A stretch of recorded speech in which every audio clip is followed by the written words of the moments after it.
ಹೀಗೆ ಸದ್ಯಕ್ಕೆ ಈಗ ಅಧಿಕೃತವಾಗಿ ಸಿಎಂ ಸಿದ್ದರಾಮಯ್ಯ ಘೋಷಣೆ ಮಾಡಿದ್ದಾಯಿತು ಅಂತಂದ್ರೆ ತಮ್ಮ ಆಪ್ತ ಸಚಿವರ ಸಮ್ಮುಖದಲ್ಲಿ ಘೋಷಣೆ ಮಾಡಿದ್ದಾರೆ. ಇನ್ನೇನು ರಾಜ್ಯದ ಜನತೆ ಮುಂದೆಯೂ ಕೂಡ ಇದನ್ನ ಅಧಿಕೃತವಾಗಿ ಘೋಷಣೆ ಮಾಡ್ತಾರೆ.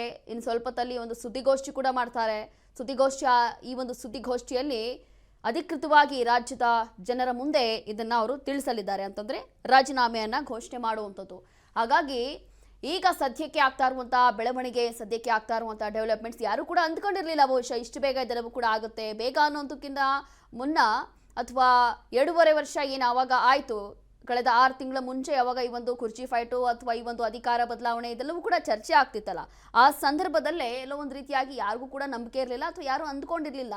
ಆದರೆ ಆವಾಗಲೇ ಆಗಬೇಕಿತ್ತು. ಇಷ್ಟು ದಿನ ಆದಮೇಲೆ ಏನಕ್ಕೆ ಬದಲಾವಣೆ ಆಗುತ್ತೆ ಬಿಡಿ, ಇನ್ನೇನು ಇರೋದು 2 ವರ್ಷ ಅಷ್ಟೇ, ಸಿದ್ದರಾಮಯ್ಯ ಅವರೇ ಮುಂದುವರಿತಾರೆ ಅನ್ನೋಂಥದ್ದು ಎಲ್ಲರಿಗೂ ಒಂದು ರೀತಿಯಾಗಿ ಕಾನ್ಫಿಡೆನ್ಸ್ ಇತ್ತು. ಹೌದು, ಬಟ್ ಆದರೆ ದಿಢೀರಾಗಿ ಹೈಕಮಾಂಡ್ನ ಈ ಒಂದು ನಿರ್ಧಾರ ಯಾವ ರೀತಿಯಾಗಿ ಎಫೆಕ್ಟ್ ಆಗುತ್ತೆ, ರಾಜ್ಯಾದ್ಯಂತ ಜನ ಇದಕ್ಕೆ ಏನು ಹೇಳ್ತಾರೆ, ಜನ ಇದಕ್ಕೆ ಒಪ್ಕೊಳ್ತಾರಾ, ಇದೆಲ್ಲವೂ ಕೂಡ ಇರೋವಂಥದ್ದನ್ನ ಎಕ್ಸೆಪ್ಟ್ ಮಾಡ್ಕೊಳ್ತಾರಾ ಅನ್ನೋಂಥದ್ದು ಕೂಡ ಬಹಳಷ್ಟು ಕುತೂಹಲ ಇದೆ. ಹಾಗಾಗಿ ನೋಡಬೇಕಾಗತ್ತೆ ಏನೆಲ್ಲ ಆಗುತ್ತೆ ಅಂತ ಹೇಳಿ. ಇನ್ನು ಸದ್ಯಕ್ಕೆ ಕೆಲವೇ ಕ್ಷಣಗಳಲ್ಲಿ ಈ ಒಂದು ಐತಿಹಾಸಿಕ ಸುದ್ದಿಗೋಷ್ಠಿ ಕೂಡ ಸಿದ್ದರಾಮಯ್ಯ ಮಾಡ್ತಾರೆ. ಐತಿಹಾಸಿಕ ಸುದ್ದಿಗೋಷ್ಠಿಯಲ್ಲಿ ಎಲ್ಲವೂ ಕೂಡ ತಿಳಿಸ್ತಾರೆ. ಸಿದ್ದರಾಮಯ್ಯವರ ಸರ್ಕಾರಿ ನಿವಾಸ ಕಾವೇರಿ ಮುಂದೆ ಸಾಕಷ್ಟು ಅವರ ಅಭಿಮಾನಿಗಳು ಕೂಡ ಜಮಾವಣೆ ಆಗ್ತಾ ಇದ್ದಾರೆ. ಅವ್ರನ್ನ ನಾನು ಮಾತನಾಡಿಸುವಂತ ಪ್ರಯತ್ನ ಮಾಡ್ತೀನಿ. ಸರ್, ಸಿಎಂ ಸಿದ್ದರಾಮಯ್ಯವರು ರಾಜೀನಾಮೆ ಕೊಡ್ತಾರೆ ಅನ್ನುವಂತ ಚರ್ಚೆ ಕೂಡ ಇದೆ, ಏನ್ ಹೇಳ್ತೀರಾ? ಕೊಡಬಾರದು. ರಾಹುಲ್ ಗಾಂಧಿ ಮಾಡಿರೋ ತಪ್ಪು. ಇದನ್ನ ಯಾವುದೇ ಕಾರಣಕ್ಕೂ ಕೊಡಬಾರದು. ಸಿದ್ದರಾಮಯ್ಯನವರು ಕೊಡೋದು ತಪ್ಪು. ಈ ನಮ್ ಕರ್ಕೊಂಡ್ರಪ್ಪ ನಾವು ಹೇಳ್ತೀವಿ, ಅವ್ರಿಗೆ ಸಿದ್ದರಾಮಯ್ಯವ್ರಿಗೆ ಗದರಿಸ್ತೀವಿ. ಸರ್, ಸಿದ್ದರಾಮಯ್ಯವರು ಸಾಕಷ್ಟು ಮೌನ ತಾಳ್ತಾ ಇದ್ದಾರೆ, ಹೈಕಮಾಂಡ್ ನಾಯಕರ ಸೂಚನೆ ಕೊಟ್ಟಿದ್ದಾರೆ ಅನ್ನುವಂಥದ್ದು.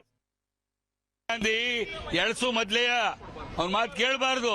ಅವೇನು ಯೋಚನೆ ಮಾಡಬೇಕಾಗಿತ್ತು. ಕೊಟ್ಬಿಟ್ಟು ಏನ್ ಮಾಡ್ತಾರೆ? ದಿವಾಳಿ ಆಗ್ತದೆ ಸರ್ಕಾರ. ಯಾವುದೇ ಕಾರಣಕ್ಕೂ ಬರಲ್ಲ. ಸಿದ್ದರಾಮಯ್ಯನವರೇ ಇರಬೇಕು. ಸರ್, ಡಿ.ಕೆ. ಶಿವಕುಮಾರ್ ಅವರು ಸಿಎಂ ಸ್ಥಾನ ಕೊಡ್ತಾರೆ ಅನ್ನುವಂಥದ್ದು ಹೋಗ್ತದೆ. 20 ಸೀಟು ಬರಲ್ಲ, ಗೂಂಡ ಆಗ್ತದೆ. ಯಾವುದೇ ಕಾರಣಕ್ಕೂ ಸಿದ್ದರಾಮಯ್ಯನವರು ಕೊಡಬಾರದು, ಕೊಡ್ಲೇಬಾರದು. ತಾವು ಸಿದ್ದರಾಮಯ್ಯನವರ ಅಭಿಮಾನಿ ಸರ್? ಹೌದು, ನಾನು ನಿಷ್ಠಾವಂತ. ಕೇಳಿಬೇಕಾದ್ರೆ ಸಿದ್ದರಾಮಯ್ಯನವ್ರಿಗೆ ಅವರೇ ಹೇಳ್ತಾರೆ, ಫೋಟೋ ನೋಡಿದ್ರೆ ಹೇಳ್ತಾರೆ ನನ್ನ ಇದು ಅಂತ. ಸರ್, ಸಿದ್ದರಾಮಯ್ಯವ್ರನ್ನ ಯಾವಾಗಿಂದ ನೀವು ನೋಡಿದ್ದೀರಾ? ಅಯ್ಯೋ, ನಾವು ಜೊತೆಲೆ ಬೆಳೆದವರು ಸರ್, ನಾವು ಜೊತೆಲೆ ಇದ್ದವರು. ಅವರು ಮೈಸೂರಲ್ಲಿ ಲಾ ಪ್ರಾಕ್ಟೀಸ್ ಮಾಡ್ತಿದ್ದಾಗ ಜೊತೆಲೆ ನಮ್ಮ ರೂಮೇಟೆ. ಏನ್ ಮಾತಾಡಂಗಿಲ್ಲ. ಅವರ ವೈಖರಿ ಮಾಡಿದ್ರು ಕೆಲಸನ. ಬಟ್ ಇವನು ಕೊಡೋದ ಗುಂಡಾಕೆ ಕೊಡಬಾರದು. ರಾಹುಲ್ ಗಾಂಧಿ ಎಳ್ಸು ಮೊದ್ಲೇ ಕೇಳಬಾರ್ದು, ಯೋಚನೆ ಮಾಡಬೇಕು. ಸಿದ್ದರಾಮಯ್ಯವರು ರಾಜೀನಾಮೆ ಕೊಡಬಾರದು ಅನ್ನುವಂಥದ್ದನ್ನು ಹೇಳ್ತಾ ಇದ್ದಾರೆ. ಮತ್ತೊಬ್ಬರು ನಮಗೆ ಇಲ್ಲಿ ಅಭಿಮಾನಿ ಕೂಡ ಸಿಗ್ತಾ ಇದ್ದಾರೆ. ಸರ್, ಸಿಎಂ ಅವರು ರಾಜೀನಾಮೆ ಕೊಡ್ತಾರೆ ಅನ್ನುವಂಥದ್ದು ಏನ್ ಹೇಳ್ತೀರಿ? ಇಲ್ಲ, ಬೇಡ ಅಂತ ಸ್ವಾಮಿ, ಬೇಡ ಅಂತ ಹೇಳಕ್ ಬಂದಿದೀವಿ. ಹೌದು, ಒತ್ತಾಯ ಮಾಡ್ತೀರಿ? ಸ್ವಾಮಿ, ಒತ್ತಾಯ ಮಾಡ್ತೀರಿ? ಒತ್ತಾಯ ಹೌದು. ನಾವು ಹೈಕಮಾಂಡ್ ಹೇಳ್ತಾ ಇರೋದು ಟಿವಿ ಮುಖಾಂತರ ಹೇಳಿ ಅವನ್ಗೆ, ರಾಹುಲ್ ಗಾಂಧಿಗೆ ಏನೇ ಅವನು ಇನ್ನು 20 ವರ್ಷ ಆದ್ರೂ ಪ್ರೈಮ್ ಮಿನಿಸ್ಟರ್ ಆಯ್ಕಿಲ್ಲ. ಅವನು ಆಗರೇ ಬೇರೆ, ರಾಹುಲ್ ಗಾಂಧಿ ಆಗಲ್ಲ. ಅಲ್ಲ, ಪಕ್ಷದಲ್ಲಿ ಬೇರೆದವರಿಗೆ ಅವಕಾಶ ಮಾಡಿಕೊಡ್ಬೇಕು ಅನ್ನುವಂಥದ್ದು ಅವರು ಹೈಕಮಾಂಡ್ ಹೇಳ್ತಾ ಇದ್ದಾರೆ. ಒಳ್ಳೆ ಕ್ಯಾಂಡಿಡೇಟ್ ಇಲ್ಲ ಇಲ್ಲಿ, ಒಳ್ಳೆಯರಿಲ್ಲ. ಒಳ್ಳೆಯರು ಆಡಳಿತ ಬಿಗಿಯಾಗಿರೋ ಇಲ್ಲ ಇಲ್ಲಿ, ಎಲ್ಲ ಚೊಲ್ಲೆಗಳೇ. ಈಗ ಒಪ್ಕೊಳ್ಳೋದು ನಾವು ಸಿದ್ದರಾಮಯ್ಯ ಲೀಡರ್ಶಿಪ್ ಒಪ್ಕೋತೀವಿ